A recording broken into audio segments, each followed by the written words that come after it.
So Harry Williams here for SevereMMA alongside the absolute MMA pioneer and legend that is Bas Rutten, ahead of season 4 of Karate Combat this weekend. How are you doing, Bas? Freaking awesome, brother. Yeah, I'm no complaints. Very happy. Going to train some fighters. We put on an event, the Tao of MMA. It's an event that we do now. We do it for our students because it was very hard to get fights for them, and now we got 11 students, 11 fights. We put them on the card. Every single person has a fight, so it's kind of cool. Brilliant, brilliant. So ahead of like this weekend, what's it like for you to be like having considered your fight in like the UFC, like Rings, Pancras, been involved with Pride, like for you to now be back like in very close contact with a sport, like with a combat sport like this, like what's that like for you? It was everything. You know, they contacted me like 4 years ago. They asked me if I wanted to be the ambassador for a new karate league, full contact karate league. I go, dude, that's like almost, I've been waiting for that, you know, for somebody to do it, and especially the way they do it with all the craziness behind it and the pit and the walls, all that stuff. You know, yes, sign me up, and it's been great. I mean, the whole evolution. You see him going from point karate, scoring 1 point, and stopping, to realizing, oh no, I got to keep on going. You know, and now everybody's kickboxing, boxing, everything on the side. So they're putting their combinations together, and we got Olympic level karatekas. Think about that, who are finding full contact. So yeah, what's not to love? Yeah, what do you think as a promotion, obviously considering you've worked with some of the biggest and the best promotions throughout your time, whether as an analyst, as a commentator, as a competitor. So what do you think, like, what kind of alternative do you think Karate Combat brings? Because you do see a lot of people who watch MMA and they just want it to be standing, but they won't go and watch kickboxing or K1. So what do you think that Karate Combat brings? You know, I've been talking about this more often because it's the thing is this, you know, if you go to a 10-year-old goes to his mom and dad and is going to ask if he can watch boxing, that's maybe frowned upon. You know, MMA for sure frowned upon, especially if they don't understand martial arts, you know, and so is kickboxing. But if they say, hey mom, can I watch karate?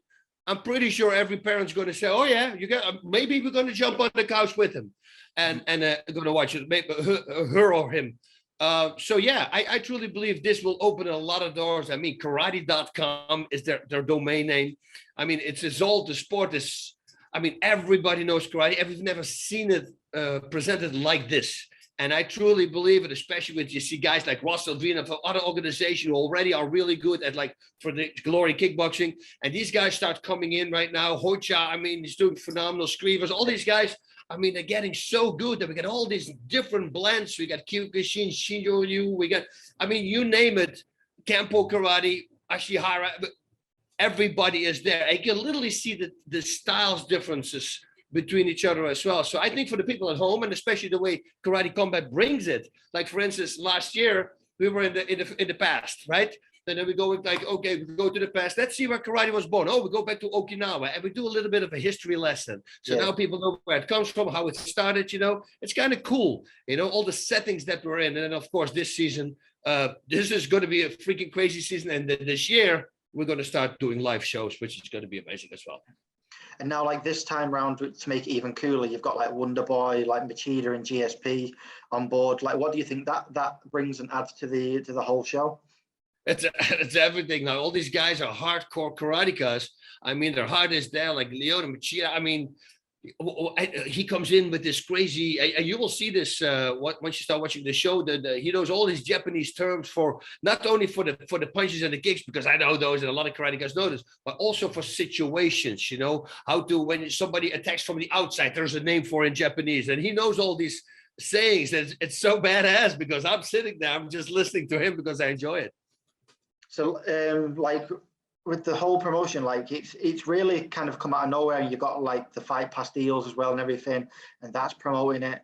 So it really does feel like, even though it's pretty early on for the promotion, it does seem like it's bringing some style back to karate. Because like one of my questions, for instance, for you was like back in the 80s and the old days of like the karate movies that were so big back then, and like karate was looked at as like the #1 style in the world, and then MMA came around and kind of shattered that kind of outlook.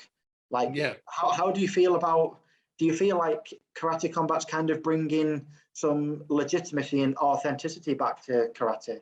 Yeah, 100%. You know, and it's apples and oranges when you start comparing it with mixed martial arts. It's just not. It's not boxing. It's not this. Not kickboxing. It's different. You have a different style. What is it? Rule set. For instance, the walls. They're at a 45-degree angle, and people can use them to either escape if they get pushed in the corner. They can use it to simply move away, but also can use them as a springboard to go for flying kicks, which they already have been doing. There's also a takedown rule. You can take somebody down.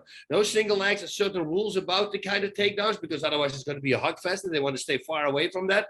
But you can take somebody down and rain down for 5 seconds. Ground and pound. We already saw somebody getting stopped by way of ground and pound, because people, they start training it, they become better and better. There's no low kicks allowed between the knee and the thigh, so between the knee and the hip, you know, but our kicks allowed to the calves. But why would they take those kicks out? Because it makes all the techniques a little longer. So the fighters are further away from each other, so the people at home who don't understand striking so much, you know, they see a better picture of what striking could be. Longer limps, longer punches, longer kicks, which makes it more interesting for them to watch it. So that all together with the fact that you all see all these fighters just grow into the style. As I mentioned before in the beginning, the first few shows, you saw literally somebody punch and they stop.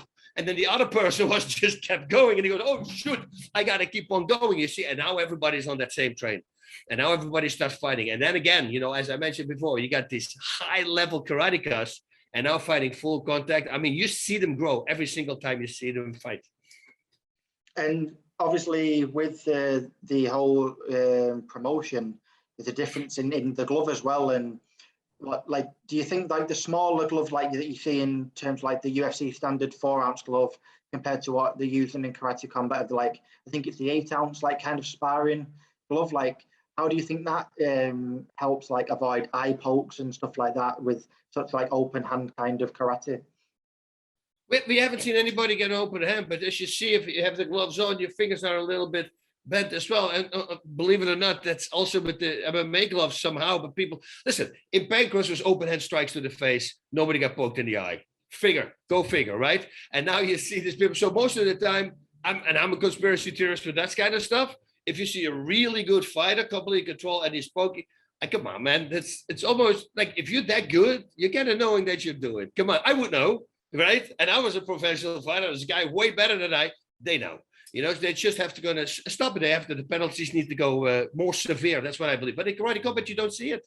You simply don't see it, because even though they might stand here with their open hands, as soon as they hit, they have the closed fist, perfect padding. I mean, just enough to protect the hand and enough to knock somebody out. So again, what is not to love? That without the shin protection, without headgear like they have in the Olympics, I mean, that opens up everything.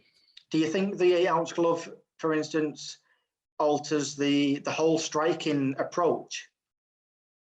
Meaning? Like for instance, when you like a lot of amateurs over here, we fight in 8-ounce gloves. Which is like what they use on karate combat. But obviously there's takedowns and everything, and more grappling that ensues in the bouts. So in terms of the karate fighting, do you feel like the 8-ounce gloves like changes the approach to striking and like getting in and out a little bit more? Oh yeah, 100%. If you connect, you connect. That's it. That's the end of the fight. I mean, they're 6 or 4 rounds. I mean, they're even less.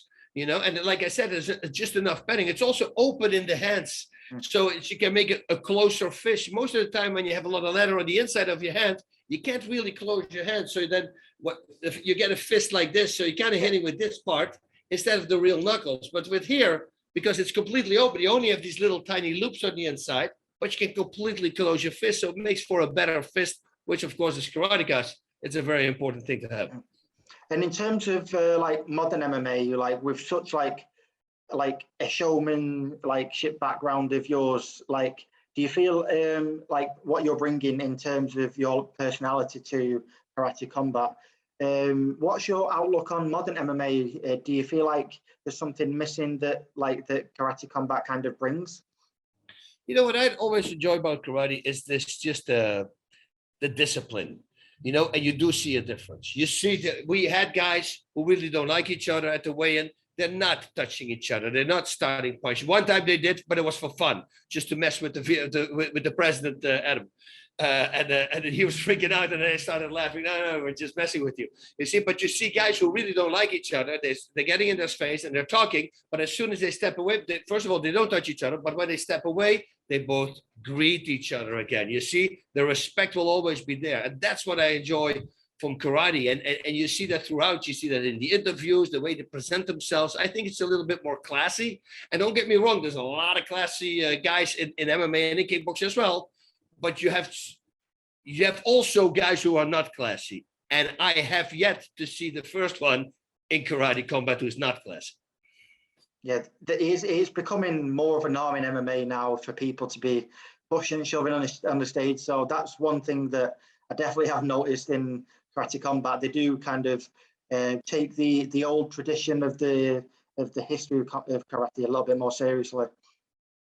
That's it. You know, that's what we want to see as well. Listen, you have guys like an Edgar Scrivers, you know, who's deadpan faced, and he's going to talk, I'm the strong, nobody can break, I break everybody's will. That's what I do. That's how he answers, you know. I think it's freaking awesome when a person is like that. It's way better than, I'm going to do this, I'm going to do this, he's just matter of fact, and he's there. But we have also colorful guys again. So we have that perfect blend, but nobody's disrespectful. That's the main thing that I like. No disrespect. Well, I'm just going to wrap the recording there. It's been great having a little bit of time to speak to a pioneer like yourself ahead of Saturday. So thank you very much for your time, Bas, and hopefully speak to you soon. Yeah, and check it out. This Saturday main event, Ross Levine. Everybody knows against the Igor de Castañeda. It's a great fight. He's like the bull. That's his nickname. He's from Spain. He's the bullfighter, the matador. And trust me, he's going to need it against a guy like Ross Levine. So really check out. Go to karate.com. Very easy to understand. Actually, you can see everything for free there. And then you can also find where to watch it on what channel, because there's a lot of channels now carrying it.